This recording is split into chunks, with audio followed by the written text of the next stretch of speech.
Break के बाद मैं नीरजा आप सभी का एक बार फिर से आरोग्य मंत्र में तहे दिल से स्वागत करती हूँ। तो आइए अपनी चर्चा को आगे बढ़ाते हैं और बातचीत करते हैं विश्व प्रसिद्ध आयुर्वेदाचार्य डॉक्टर प्रताप चौहान से। जी डॉक्टर साहब, तो आपने हमें कारण बताए टॉन्सिलाइटिस के।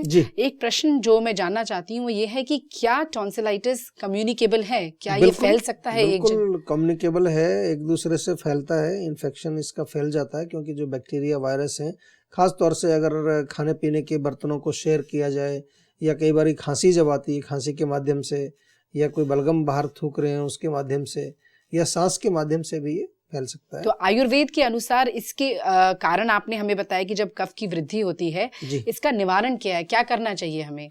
देखिए, निवारण इसमें सबसे पहले कफ को ही हमें कम करना है और कफ को कम करने के लिए बड़ी सिंपल सी चीज़ें आयुर्वेद में हैं। अगर आप केवल अदरक ले लें, ताज़ा अदरक, और उसको थोड़ा सा कूट करके 1 चम्मच अदरक और 1 चम्मच धनिया ले लीजिए आप, और उसको भी धनिया को भी थोड़ा मोटा मोटा सा कूट लीजिए। इन दोनों चीज़ों को आप उबाल लें अच्छी प्रकार से, 1 कप पानी में डाल के अच्छी तरह उबालें। जब खूब उबल जाए, वो खौल जाए, छान करके थोड़ा शहद मिला के पी लीजिए। दोनों ही चीज़ें जो है कफ को नष्ट करेंगी, इन्फेक्शन को भी नष्ट करेंगी। इसके अतिरिक्त जो है फिटकरी आपको घर में होती है आमतौर पर, नहीं तो आप घर बाज़ार से आसानी से मिल जाती है। फिटकरी का पानी जो है पानी में फिटकरी घोल करके, हल्का गुनगुना सा पानी होना चाहिए, उससे गरारे करने से भी आपको काफ़ी, फिटकरी में कई ऐसे एंटीबायोटिक, एंटीसेप्टिक कई प्रकार के गुण होते हैं, वो भी आप प्रयोग कर सकते हैं। लौंग, काली मिर्च, तुलसी के पत्ते, लौंग, काली मिर्च, तुलसी के पत्ते पानी में उबाल करके पिए, उससे आपको बहुत फर्क पड़ता है। खास तौर से जो लक्षण है रोग के, अगर आपने देखा तो उसमें गला दुखता है, कभी कभार जो है खाना निगलने में बड़ी परेशानी हो जाती है, छींकें आती हैं, थूक सटकने में भी नाक बहता है, उसके अतिरिक्त जो है खांसी हो जाती है, बुखार हो जाता है। ये सब लक्षण टॉन्सिलाइटिस के साथ ही जो है जुड़े रहते हैं। जी डॉक्टर साहब, हमारे अगले कॉलर भी हमारे साथ जुड़ चुके हैं। बहुत सारे लोग आपसे सवाल पूछना चाहते हैं, आइए करते हैं उनसे बात। नमस्कार जी। हेलो। हाँ जी, नमस्कार जी, आपका स्वागत है हमारे कार्यक्रम में। अपना नाम बताइए। जी नमस्कार, मैं मिसेस कटारिया बोलती हूँ, छत्तीसगढ़ से। अच्छा ठीक है, पूछिए डॉक्टर साहब से अपना सवाल।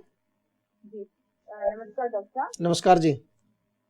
डॉक्टर, एक्चुअली मैं 3 साल से आपका प्रोग्राम देखी हूँ। अच्छा जी। मुझे ऐसे तो कोई प्रॉब्लम नहीं है, लेकिन मैं सिर्फ आपको एक धन्यवाद देना चाहती हूँ कि आपका प्रोग्राम देखकर मैंने अपने आप को बहुत कुछ गेन किया है। अच्छा। मुझे दुख सिर्फ इस बात का है डॉक्टर की, आज अगर 4 साल पहले मैं आपका ये प्रोग्राम देखती तो शायद मैं आज इस कंडीशन में उसमें ना होती। मेरे हस्बैंड को ब्रेन ट्यूमर हो गया था डॉक्टर। अच्छा। और उस समय मुझे मतलब यहाँ कोई डायग्नोज नहीं कर पाया इस चीज को, तो मुझे उसका बड़ा दुख है। लेकिन चलिए जो हो गया उसको मैं गलती पर मैं आपका प्रोग्राम जरूर देखती हूँ। देखिए इसमें दुख करने की बात नहीं है। हम ये भी मानते हैं, हम अपने भारतीय संस्कृति में ये भी मानते हैं कि कुछ चीज़ें जो हो जाती हैं हमारे जीवन में, अब 4 साल पहले हम आपको क्यों नहीं मिले, आपको इस चीज़ का दुख हो रहा है क्योंकि 3 साल से आप देख रहे हैं, बहुत सारे रोग आपने ठीक कर लिए हमारे प्रोग्राम देख करके। तो कुछ चीज़ें हमारे कर्म के साथ जुड़ी होती हैं, लेकिन उसका मतलब ये नहीं है कि हम हताश हो जाएं, निराश हो जाएं, हम बैठ जाएं कि अभी कुछ नहीं हो सकता। कोई भी रोग हो, कितना भी भयंकर से भयंकर शरीर में रोग हो, अगर हम थोड़ा सा पॉजिटिव होकर के और आयुर्वेद की हम जो है शरण में आकर के और रोग को समझ करके अगर काम करें, तो फिर मैं हमेशा कहता हूँ, आज भी आपको बताता हूँ कि असली डॉक्टर जो है, असली चिकित्सक वही है। हम लोग तो बीच में बैठे हैं, हमारे माध्यम से पता नहीं क्या क्या वो करा देते हैं। कई बार छोटी छोटी सी चीज़ें हम बताते हैं, लोग हमें आके कहते हैं जी हमारा हार्ट का ब्लॉकेज ठीक हो गया है, कोई कहता है जी हमारा फलां रोग था वो इतने साल का वो ठीक हो गया है।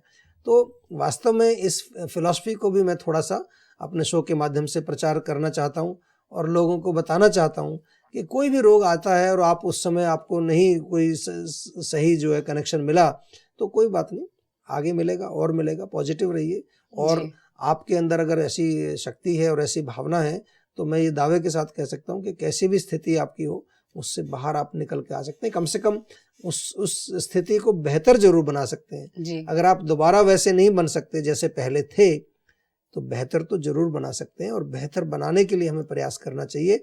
इसीलिए हम भी प्रयास कर रहे हैं आप लोगों के साथ। आप लोग सब हमारे परिवार के सदस्य हैं, जीवा परिवार के आप सदस्य हैं। हमेशा जो है आपको किसी भी तरह की तकलीफ आपको महसूस हो, आप हमारे यहाँ पर हमारे जो और दूसरे परिवार के डॉक्टर्स हैं उनसे बातचीत करके और अपने रोगों को जरूर दूर करिए। जी हाँ, और मैं और आरोग्य मंत्र की पूरी टीम आपका बहुत बहुत धन्यवाद करना चाहेंगे, क्योंकि आप पिछले 3 साल से हमारा प्रोग्राम देख रहे हैं और ना ही केवल देख रहे हैं, डॉक्टर प्रताप चौहान द्वारा बताई गई बातों पे अमल भी कर रहे हैं। हमें कॉल करने के लिए बहुत बहुत शुक्रिया। जी डॉक्टर साहब, तो मैं चाहूंगी कि आप जाने से पहले दर्शकों को कुछ टिप्स देके जाइए हमारे प्रोग्राम के बारे में। देखिए, मैं तो यही टिप्स देता हूँ। एक रोग तो हम लेते हैं, एक एक रोग आपको लेते हैं, लेकिन रोग से बड़ी चीज़ जो है कि हम किस प्रकार से आरोग्य अपने आप को रखें, ये बहुत बड़ी चीज़ है। और इसके लिए सबसे पहली जो आवश्यकता है, किसी व्यक्ति को भी अगर आरोग्य होना है, रोगों को दूर भगाना है, तो एक इच्छा आपके अंदर जागृत होनी चाहिए कि मुझे स्वस्थ होना है। आमतौर पर लोग क्या सोचते हैं कि बीमारी आ गई है तो मुझे कुछ नहीं करना, अभी डॉक्टर के पास जाना है बस, और डॉक्टर ने जो करना है वो डॉक्टर की प्रॉब्लम है, मेरी प्रॉब्लम है ही नहीं। ऐसे एटीट्यूड लेके रोग रखते हैं। इस प्रकार से आप कभी ठीक नहीं होते। कुछ लोग बहुत ज़्यादा नेगेटिव हो जाते हैं, मैंने देखा है। छोटा सा प्रॉब्लम है, बिल्कुल ऐसा घबरा जाते हैं, एंग्जाइटी हो जाती है कि पता नहीं कोई पहाड़ टूट गया, छोटी सी प्रॉब्लम, और भागे फिर रहे हैं दुनिया भर में, इधर उधर भागे फिर रहे हैं, लेकिन देख नहीं रहे कि कहाँ प्रॉब्लम है। थोड़ा सा बुद्धि का प्रयोग, दूसरी चीज मैं कह रहा हूँ, बुद्धि का प्रयोग थोड़ा सा करना चाहिए आपको। कभी कभार अगर एकांत में बैठ के, शांत में बैठ के आप थोड़ा सा सोचेंगे कि भाई ये क्या हो रहा है मेरे अंदर। इतना ज्ञान तो हम आपको अपने शो के माध्यम से बताते ही हैं कि पित्त क्या है, वात क्या है, कफ क्या है, आपकी प्रकृति क्या है, आप क्या खा रहे हैं, क्या आप नहीं खा रहे हैं। इन चीज़ों पर थोड़ा सा आप ध्यान दें, थोड़ा सा लॉजिक लगाएं, बुद्धि का प्रयोग करें, तो आपको बहुत सारी चीज़ें बिल्कुल दिख जाएंगी। यही हमारा जो है आयुर्वेद का जो सिद्धांत है कि हमें अपने शरीर के अंदर स्थापित होकर के रहना चाहिए। उसी को स्वस्थ बोलते हैं।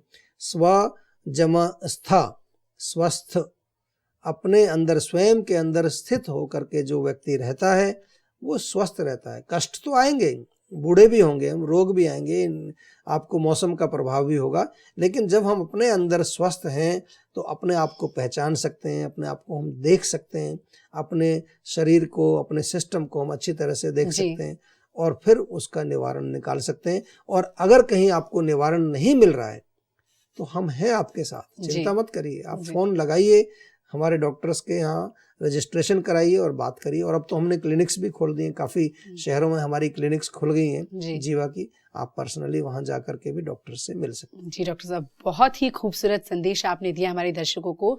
और सबसे अच्छी बात जो मुझे आज के कार्यक्रम की लगी, जो आपने बताया, जीवा का मिशन घर घर में ना ही केवल आयुर्वेद को पहुंचाना बल्कि भारतीय संस्कृति को पहुंचाना।